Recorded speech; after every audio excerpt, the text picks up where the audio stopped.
Okay. Bonjour à tous, Robert Casanova, président du comité pour l'autodétermination de la Catalogne Nord.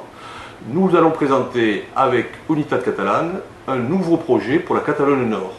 Ce projet trouve son origine dans la situation particulièrement problématique du département des Pyrénées-Orientales au niveau économique, au niveau politique, au niveau de l'exode des jeunes qui ne trouvent pas de travail dans notre département, au niveau de l'emploi bien évidemment. Cette situation ne pouvant pas durer, nous avons estimé qu'il était utile et indispensable de réagir, et cette réaction s'articule autour d'un projet qui lui-même comporte donc deux parties. D'abord une phase institutionnelle avec la création d'une assemblée territoriale, d'un conseil exécutif et d'une chambre des territoires. Un second volet fiscal a également été mis en place avec une TVA réduite qui est ramenée donc de 20% à 15%. Concernant l'ensemble des produits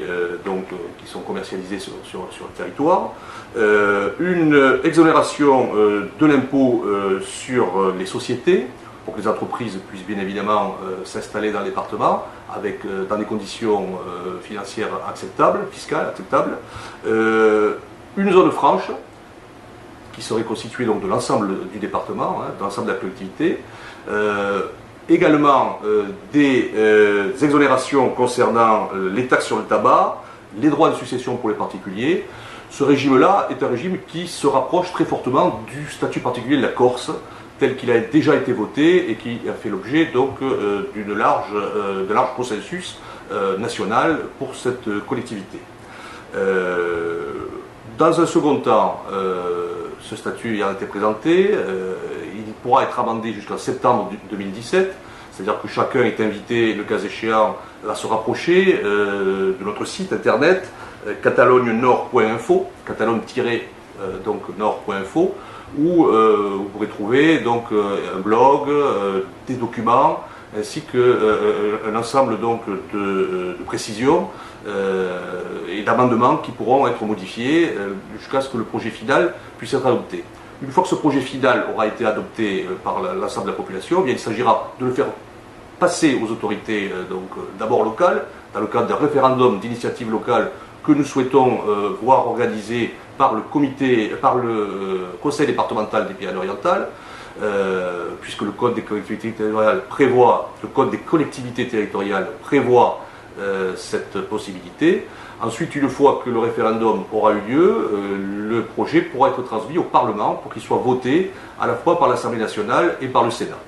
ce qui s'inscrit dans un cadre d'un processus totalement démocratique et transparent. Alors ce que nous craignons un petit peu, sans vouloir anticiper sur la suite des événements, c'est que les pouvoirs publics ne nous suivent pas dans cette démarche